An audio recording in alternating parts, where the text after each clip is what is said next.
오늘 이 아침 우리에게 주시는 하나님의 말씀은 데살로니가 후서 2장 1절에서 3절까지의 말씀입니다. 데살로니가 후서 2장 1절에서 3절까지 말씀을 읽고 오늘 이 아침 우리에게 주신 하나님의 은혜를 함께 나누도록 하겠습니다. 형제자매 여러분, 우리 주 예수 그리스도께서 다시 오시는 일과 우리가 그분 앞에 모이는 일을 두고 여러분에게 간청합니다. 여러분은 영이나 말이나 우리에게서 받았다고 하는 편지에 속아서 주님의 날이 벌써 왔다고 생각하게 되어 마음이 쉽게 흔들리거나 당황하는 일이 없도록 하십시오. 여러분은 아무에게도 어떤 방식으로도 속아 넘어가지 마십시오. 그날이 오기 전에 먼저 믿음을 배신하는 일이 생기고 불법자 곧 멸망의 자식이 나타날 것입니다. 아멘. 오늘 말씀은 아침에 나누기에는 뭔가 좀 무거운 주제가 아닌가 싶은데요. 그러나 이 데살로니가 후서의 핵심 주제가 이 종말론이기 때문에 좀 다뤄야 할 것 같습니다. 데살로니가 후서에서 지금 사도 바울이 핵심적으로 다루고 있는 것은 잘못된 그릇된 종말론에 관한 내용입니다. 데살로니가 교회의 잘못된 종말론에 대한 소문이 돌기 시작한 것은 이 오해와 그리고 교회가 당한 당시 환경이 맞물렸을 가능성이 큰 것으로 알려져 있어요. 당시 데살로니가 교회는 혹독한 고초를 당하고 있었다고 합니다. 때문에 이런 고난 속에서 주님의 강림을 크게 고대했던 일부 성도들이요, 바울이 이전 말이나 또 글로 제시했던 가르침을 잘못 적용해 온 것으로 보입니다. 지금은 알려져 있지 않지만 사람들 앞에 나타난 재앙을 이렇게 주님의 날의 시작과 동일시했던 거죠. 그런데 이 바울 사도는 이런 소문이 어디서 왜 나왔는지 알아보고자 하지 않아요. 오늘 데살로니가 후서 1장부터 3장을 보시면 그가 왜 어디서 이런 소문이 시작되었는지 알아보겠다라는 이야기가 없습니다. 오히려 그는 주님의 날이 벌써 왔다는 이 그릇된 주장이 지금 막 태어난 교회를 와해시킬 수 있다는 두려움을 가지고 있는 것으로 보입니다. 그래서 데살로니가 후서 1장에서는 이 데살로니가 교회의 성도들을 칭찬으로 다독인 후에 이제 바로 이 잘못된 종말론에 대한 내용으로 넘어가는 것을 볼 수가 있어요. 많은 학자들과 성경 해석자들이 이 지금 데살로니가 후서에 나타나고 있는, 이게 등장하고 있는 하나님을 대적하는 인물, 이 불법자가 누구인가라는 것을 밝혀보려고 정말 매우 많은 노력을 해 왔었습니다. 정말 많이 다양하게 해석해 왔는데 여러분들도 들어보셨을 것 같이 이 로마 황제다 라는 것으로부터 시작해서 교황이다, 교회 개혁자다, 오늘날 이 현대의 정치인이나 신학자다, 또는 이 운동으로 해석하기도 해요. 정치 운동이다, 신학 운동이다, 이렇게까지 폭넓게 그리고 다양한 해석들이 나와 있는데요. 여러분, 그런데 이렇게 해석이 다양하다는 것은 무엇을 의미하겠습니까? 이 말씀에 대한 진실을 아는 사람은 아무도 없다는 것을 또 반증하는 것이죠. 즉, 불법자가 누구인지 정확하게 그리고 무엇을 의미하는지 확실히 말하는 건 불가능하다는 거예요. 바울 이후에 기독교의 기둥을 세웠다고 일컬어지는 여러분 아우구스티누스, 어거스틴이라고 불리는 인물조차도요, 이 본문을 두고는 이렇게 말했다고 합니다. 솔직히 고백하건대 난 바울이 말하는 것이 무엇인지 모르겠다라고요. 우리도 똑같이 이렇게 말할 수 있어야 하지 않겠나라는 생각이 듭니다. 그런데 오늘 이 말씀을 보면서 신기하다 생각한 것이 있어요. 이 그릇된 종말론이 참 이 사람의 역사 속에서 꾸준하게 등장했다라는 거죠.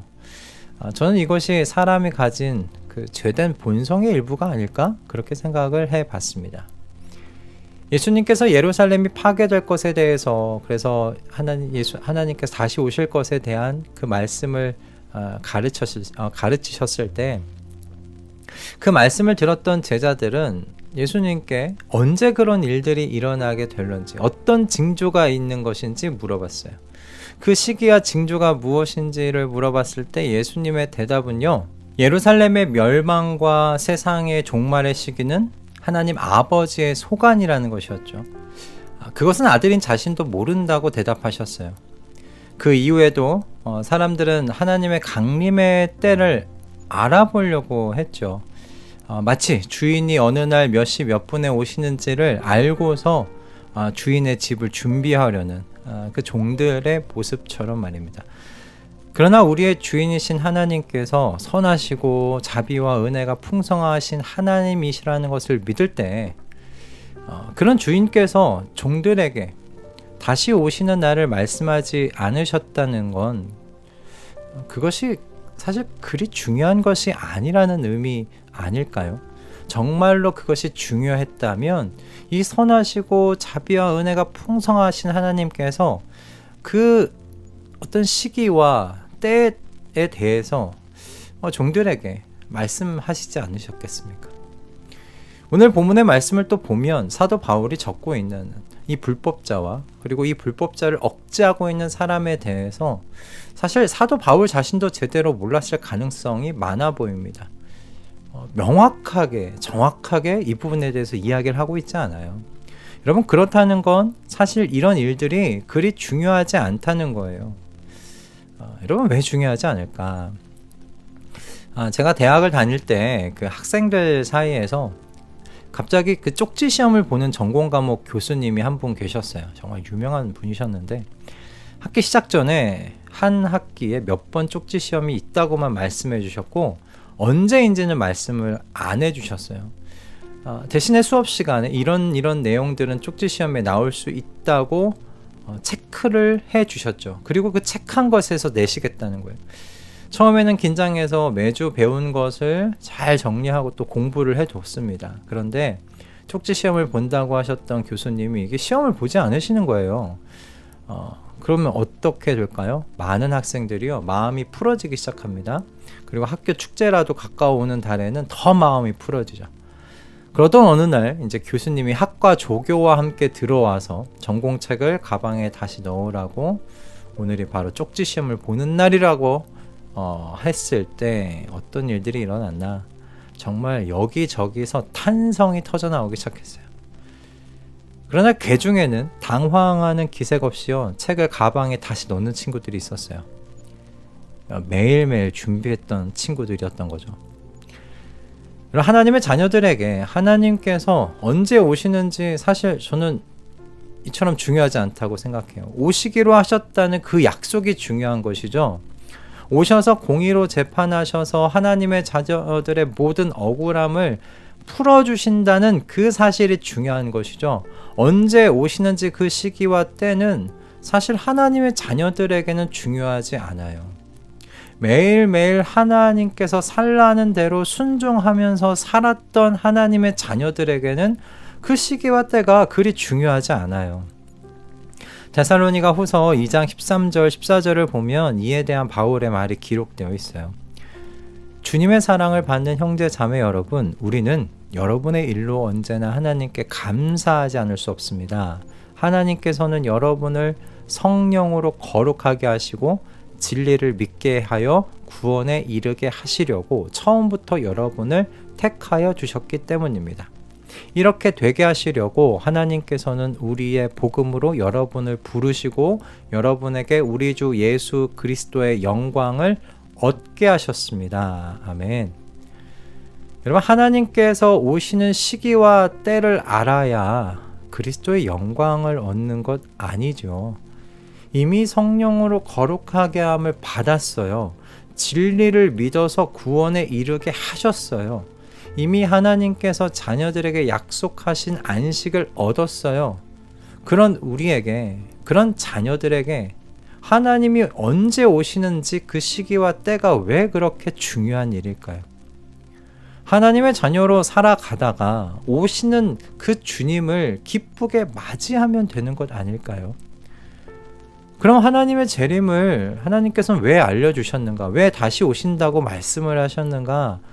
하나님의 다시 오신다는 여러분 이 약속이 고난 속에 살아가는 신앙 때문에 갖은 고초를 당하는 하나님의 자녀들에게 위로와 소망을 주시는 약속이 되기 때문이죠.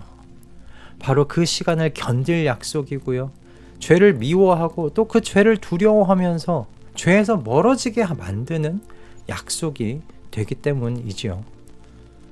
그러므로 여러분, 하나님의 때와 시기에 대한 소리와 소문에 귀 기울이지 마시기 바랍니다. 중요한 것은요, 내가 오늘 하나님의 말씀이 가르치신 대로 하나님 사랑하고 내 가족과 내 이웃을 하나님께서 나를 사랑하신 것과 같이 사랑하면서 살아가는 것입니다.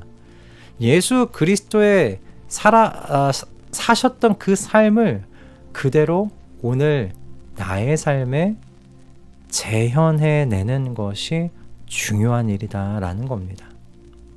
사도 바울의 데살로니가 성도들에게 했던 이 권면이 오늘 아침 우리 모두에게 그대로 전해지는 권면 되기를 소원합니다.